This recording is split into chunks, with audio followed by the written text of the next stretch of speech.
Hello, my people. Good morning, good afternoon, good evening to you all. My people, the news when I carry come out today. Now the news of the upload where CNN upload. CNN upload the video of the shooting about Lekki toll gate. So the news it can't go viral. You understand? But like Mohammed can't they say the news say na fake. So it is a because they want sanction they go sanction CNN. So he don't know say CNN they go come back. It is say if he say they go sanction CNN, say CNN go run. CNN they not run.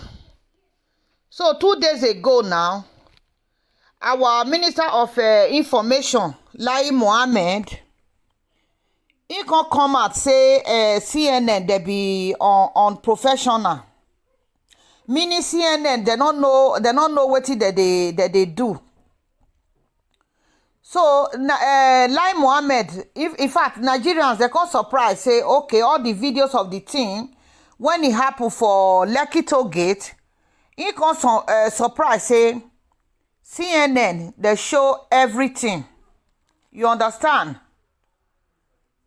So now from there CNN can come out today, can tell Lai Mohammed say any news where they bring come out say na truth, say they know they bring out fake news. Before they bring any news out, they need to confirm the news. You understand? In fact, they show the news, they show everything when it happened for toll gate that day. The way soldier take leave their camp, the way they take come toll gate, the time where they come, where they take start to they shoot all this gun and everything. CNN show everything. You understand?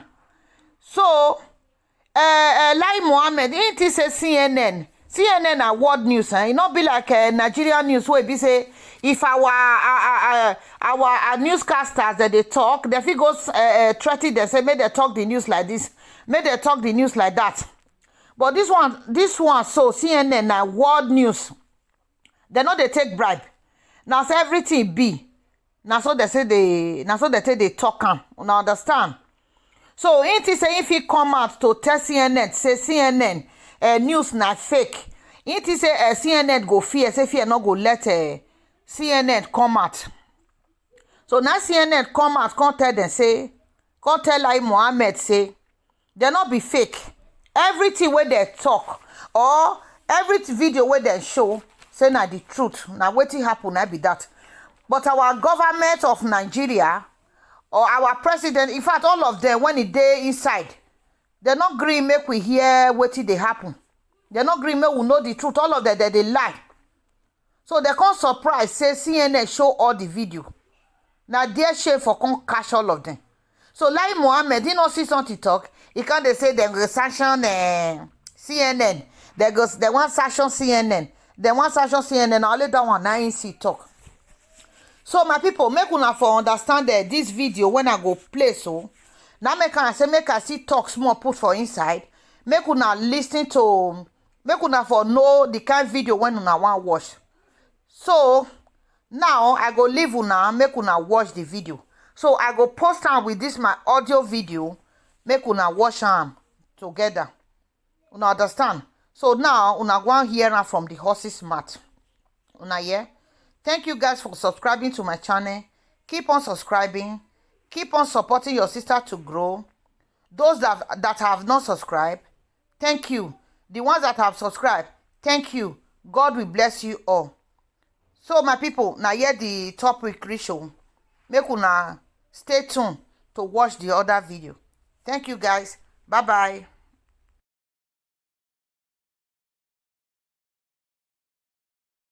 CNN's Nema El-Baghat has the details. A CNN investigation into a peaceful protest in Lagos, Nigeria turned deadly has drawn threats of sanctions from the Nigerian government.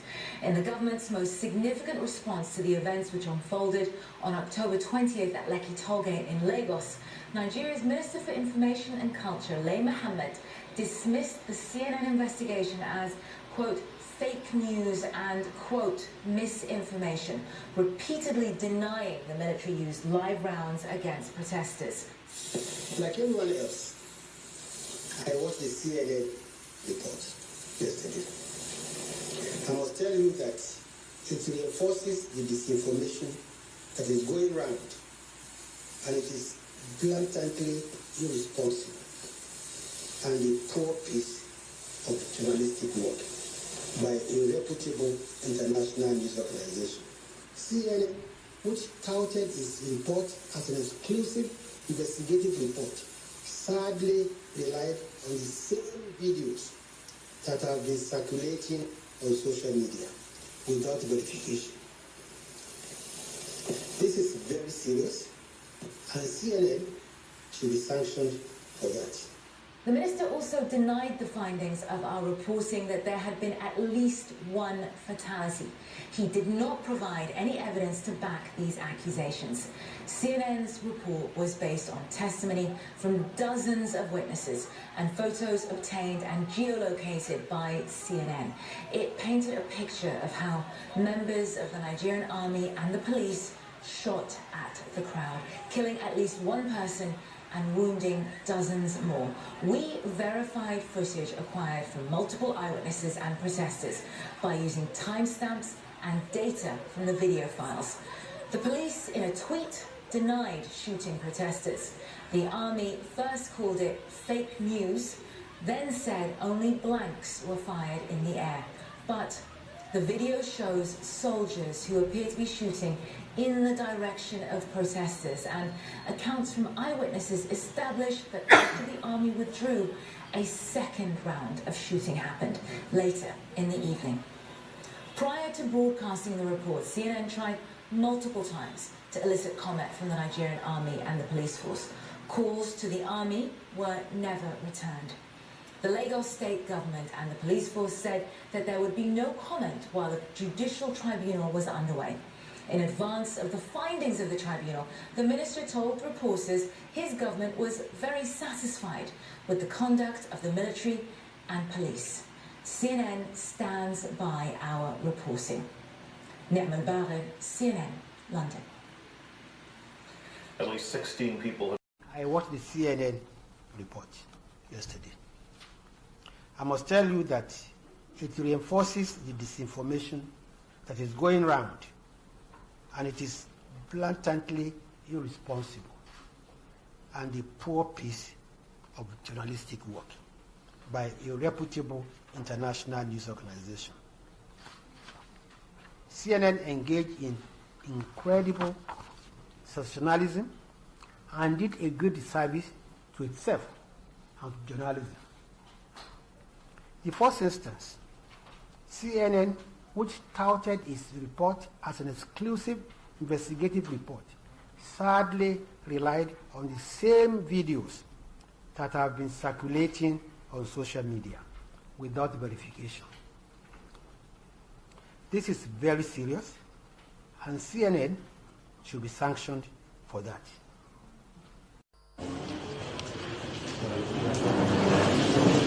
Six governors from the South-South geopolitical zone, traditional rulers, youth groups, women leaders, major stakeholders seated at the banquet hall of Government House in Port Harcourt for a scheduled meeting with the presidency to be led by the president's chief of staff and ministers from the region. In a twist of events, the chairman of the South-South Governors Forum, Dr. Ifeanyi Okowa of Delta State, broke the news that the federal government delegation could not attend the dialogue due to a security meeting with the president. I got a call from the villa. Very unfortunately, and spoke with the chief of staff to Mr. President, and he did ask that I should please apologize to the South-South that they are already there at the airport. He's there at the airport with the ministers, but because of the emergency meeting and the further meeting of Mr. President with the Inspector General of Police and the DG SSS, that it will be difficult for them to come for this meeting without these two persons in their midst. The announcement elicited a floodgate of anger and frustration from the leaders, who did not mince words over their feeling while demanding an unreserved apology. Enough of the insult. Me, I first know say this meeting no go get ahead. No can not pick any call from presidency, at least within the next 24 hours. If they take their phone call, if I say, "Oh, not sell us out." There is nothing happening in Nigeria that will call off such a meeting, no matter the excuse that they have sent down to users. Governor Kowa then reels out the position of the regional leadership. We desire, as a region, an unreserved public apology to the region, particularly to our traditional rulers and the leaders in this zone. Some traditional rulers had this to say. There's no single minister here, from here. There's nobody representing anybody here. And 6 of you are there, and all of us are here. We are going to take a decisive decision. We felt this is a complete disregard for the traditional rulers and the wisdom. The anger, frustration and utter disappointment in the room is visible as these leaders say they feel disrespected and will not tolerate a reoccurrence. From Port Harcourt, Jeffrey Uzongo, Channels Television News.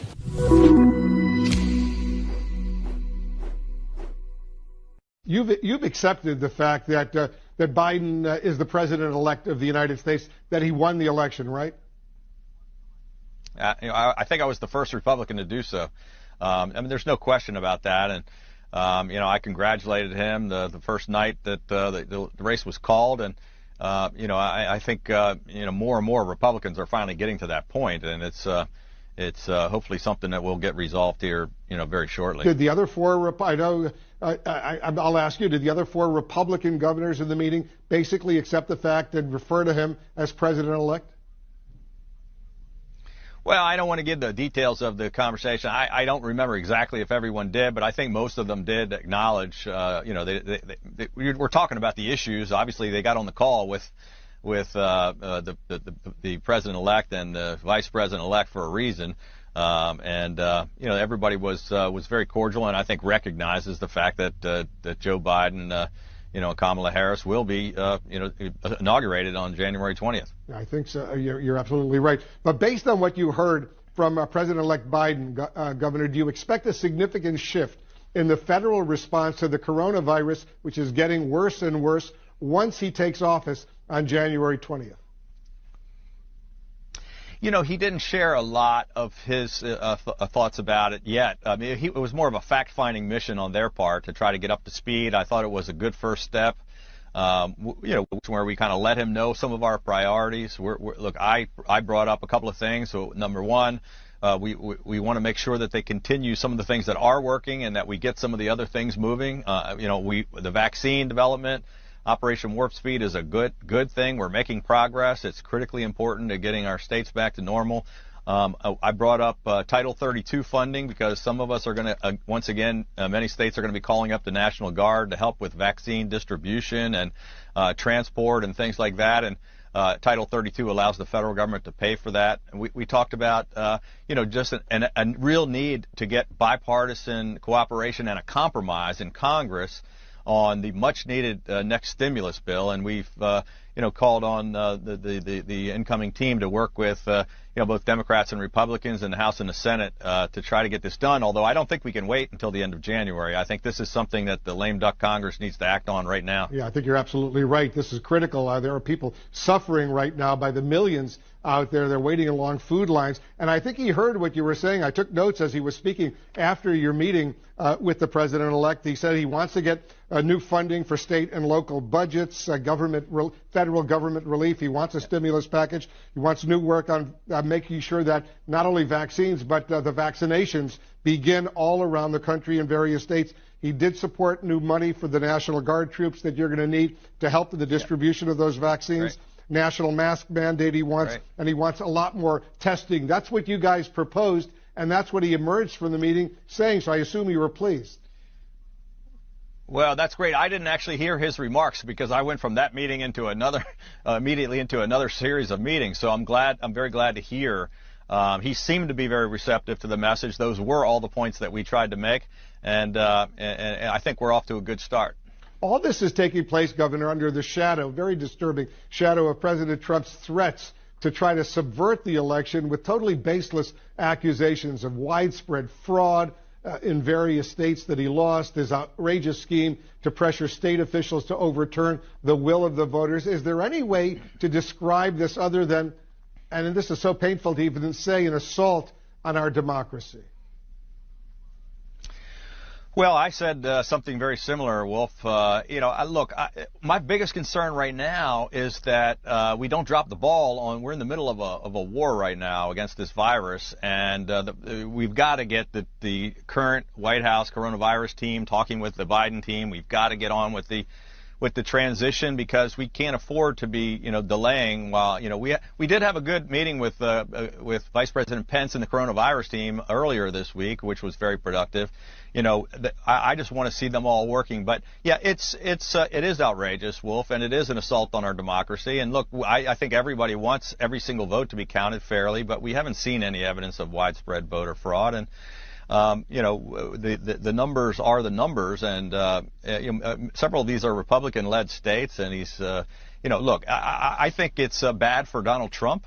It's bad for the Republican Party, and it's bad for the country and our standing in the world. And this is the way our country works. We cast the votes, we count the votes, and we live with the results. And we've always had a peaceful transition of power. And I just think it's really sad what's going on right now. And how do you explain that some other Republicans are actually, going along with this because it is so outrageous?